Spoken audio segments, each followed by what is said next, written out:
It was an ordinary Tuesday morning, and Emma Walker was sipping her coffee on the worn leather couch in her small, cluttered apartment.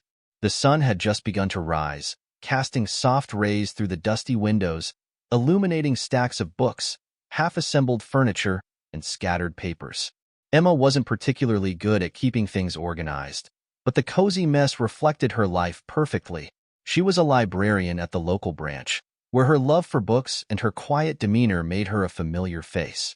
Despite her pleasant nature, Emma often felt like she was invisible, lost in the background of the bustling city of New Haven. As she gazed out at the street, her thoughts were interrupted by a knock at the door. Startled, she put down her mug and opened it to find a tall woman standing there with a child clinging to her side.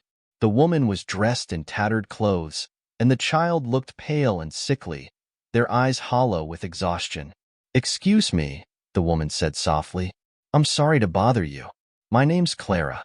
I'm just wondering if you have any food, or if you could help us, just for today.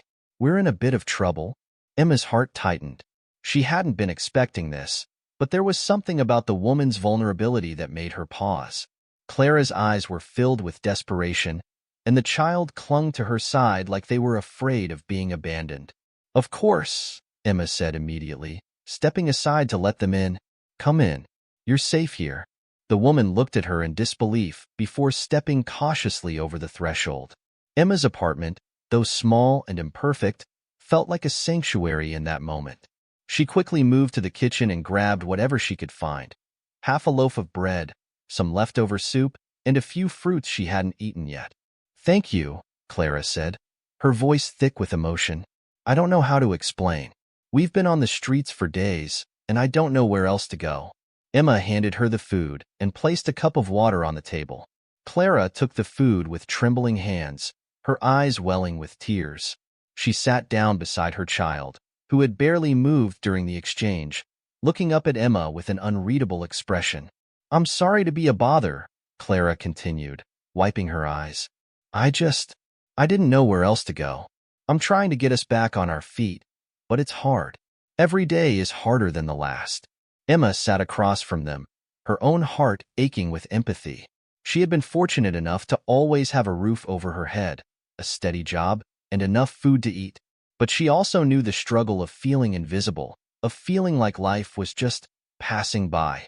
Clara's words hit something deep within her. "You're not a bother," Emma said gently. "I'm happy to help. I'm sure things will get better for you. You just have to keep going."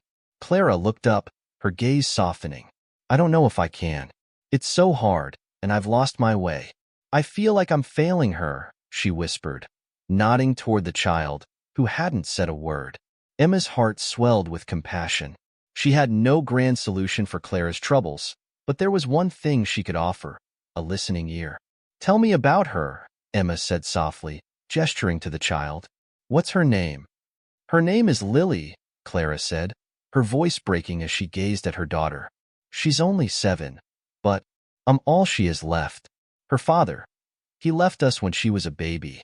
I thought things would be easier, but now it's like I'm drowning." Emma nodded, understanding the weight of Clara's words. "I'm sure she's proud of you. I'm sure she sees how hard you're fighting for both of you." Clara let out a shaky breath and smiled faintly. "I hope so. I just wish I could give her a better life." For the next hour, they sat together, eating and talking. Emma shared some of her own struggles, small, everyday things, and Clara listened, seeming to find comfort in knowing she wasn't alone. It was a strange bond, formed in an unexpected moment, but Emma could sense it was something deeper than just a simple exchange of food and words. As the day wore on, Clara and Lily prepared to leave, thanking Emma profusely. Emma insisted they take a few more things, a few extra supplies she could spare, and helped Clara find a nearby shelter where they could rest for the night.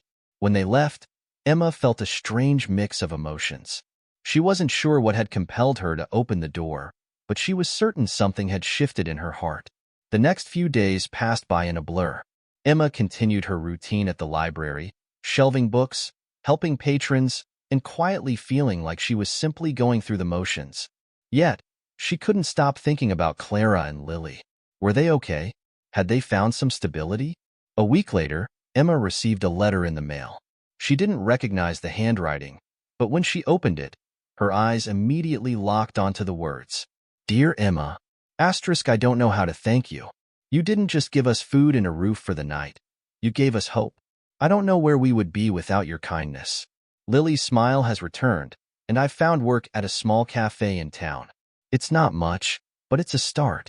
You gave me the strength to keep going, and for that, I will be forever grateful. Asterisk. Thank you from the bottom of my heart. I hope you know how much you've changed our lives. Asterisk. With all our love. Clara and Lily. Emma sat down at her kitchen table, staring at the letter for a long time. Her eyes welled with tears, and she allowed herself to feel the weight of what she had done. Not because it was extraordinary, but because it was real. She had given without expectation, and in doing so, she had sparked something in Clara and Lily that they both desperately needed. Hope. Over the next few months, Emma and Clara kept in touch.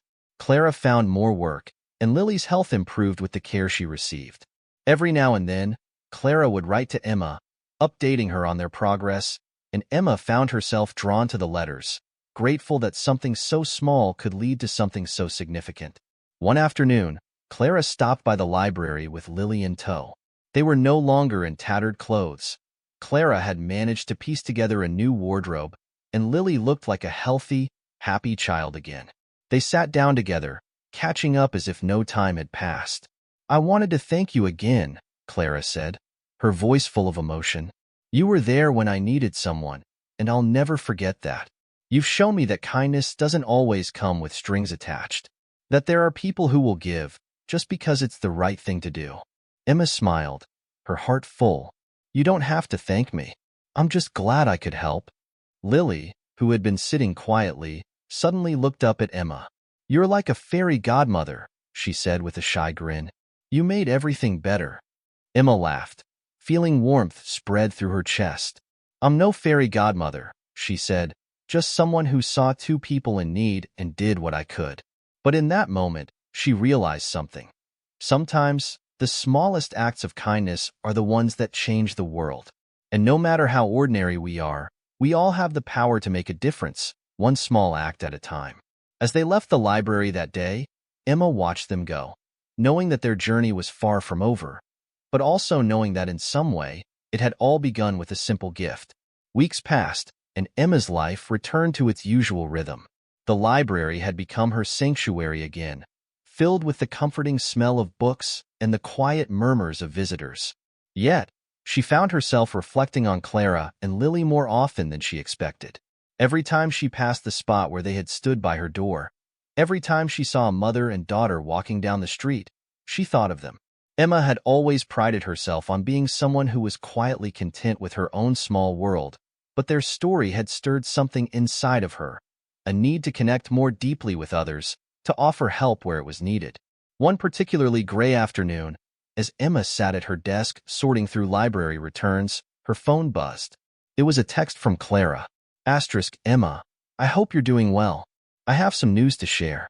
Would you be able to meet? I think you'll be happy to hear it.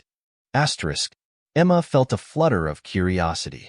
It had been a while since Clara had reached out, and she couldn't help but wonder what was going on. Maybe she had more good news to share, or perhaps they had reached another milestone in their recovery. Of course. I'd love to meet. How about tomorrow at 10 a.m.?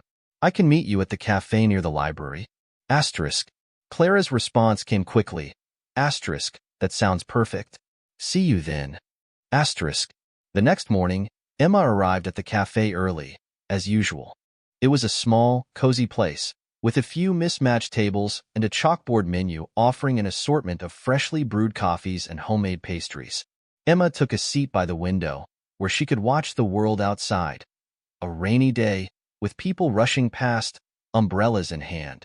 When Clara walked in, she immediately spotted Emma, her face lighting up as soon as she saw her. She was dressed in a simple yet neat outfit, nothing fancy, but a far cry from the tattered clothes she had worn that first day. Lily, now looking much healthier and more animated, was holding her hand. Emma! Clara exclaimed, rushing over to the table. It's so good to see you again. Emma smiled warmly, standing up to give her a quick hug. It's been too long. You both look wonderful. Clara laughed, her eyes twinkling. It's been a journey, but we're getting there. They all sat down, and Emma poured them each a cup of coffee. Clara and Lily were both beaming, and it was clear they had found stability, something that had once seemed so elusive for them. Emma felt a deep sense of satisfaction, knowing that she had played even a small part in their turnaround. I have something to tell you, Clara began, her voice full of excitement. Lily and we've been given a chance. A real chance. Emma raised an eyebrow, intrigued. What do you mean? Clara looked down at her daughter, who was now gazing at Emma with a bright smile. Well, Clara continued, I've been working at the cafe for a while now, and the owner, Maggie, has been so kind. She saw that I was doing my best, and she offered me a full-time position as a manager. I can finally provide for Lily in a way I never thought possible. Emma's heart swelled. That's amazing, Clara. I'm so happy for you. Clara hesitated for a moment, then looked up at Emma with a seriousness in her eyes. There's more. Maggie, the cafe owner, she asked me if I would be interested in managing a new location she's opening soon. I would be in charge. It's a big responsibility, and it would mean more hours and even more pressure. But the thing is, Emma, I don't know if I could have done any of this without you. Without that day when you helped us. You made me believe in myself again. Emma's eyes misted over at Clara's words. She had never imagined her small act of kindness, simply opening the door to help someone, could lead to such a profound change in someone's life. I didn't do anything extraordinary, Emma replied, her voice soft. You did all the hard work, Clara. You're the one who pushed through the hardest times, and you're the one who made this happen. All I did was give you a little bit of hope. Clara shook her head, her voice filled with gratitude. No, you didn't just give me hope.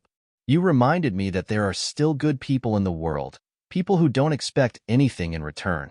You gave me that spark, Emma. You helped me find my way again. Lily, who had been quietly listening, suddenly chimed in. I think you're a hero, Emma. Emma chuckled, wiping away a stray tear that had slipped down her cheek. I'm no hero. I'm just someone who saw two people in need. But in that moment, Emma realized something. Heroes didn't always wear capes. Sometimes, they were just ordinary people who cared enough to make the world a little better, one small act at a time. As the conversation turned lighter, with Clara and Lily sharing stories of their new life and Emma recounting her own daily adventures at the library, a part of her knew that the impact of their encounter had been life-changing, not just for Clara and Lily, but for herself as well. Months later, the cafe had expanded into 2 new locations, both of which Clara managed with a grace and confidence that even she hadn't known she had.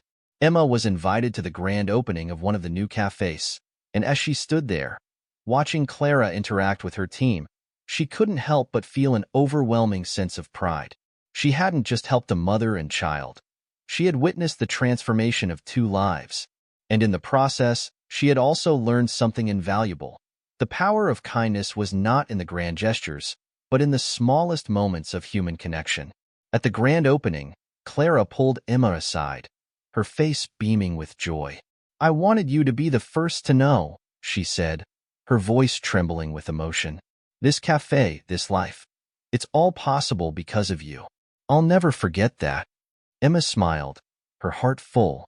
I'm just happy to see you both thriving. As the evening wore on, and Clara and Lily danced together in celebration, Emma couldn't help but reflect on how far they had come. A simple act of kindness, offering food and a safe place to stay, had snowballed into something much larger than she could have ever imagined. And while she hadn't done it for recognition or reward, she realized that her life had been changed just as much as theirs. The act of kindness had created a ripple effect, not just in Clara and Lily's lives, but in Emma's too. She had come to understand that the world was not always a cold and indifferent place. It was filled with people, ordinary people like her, who had the power to change lives with nothing more than a little bit of compassion, a listening ear, and the willingness to act. And as Emma watched Clara and Lily celebrating their new beginning, she felt a deep, profound sense of peace, because she knew that, sometimes, the smallest acts of kindness were the ones that had the biggest impact.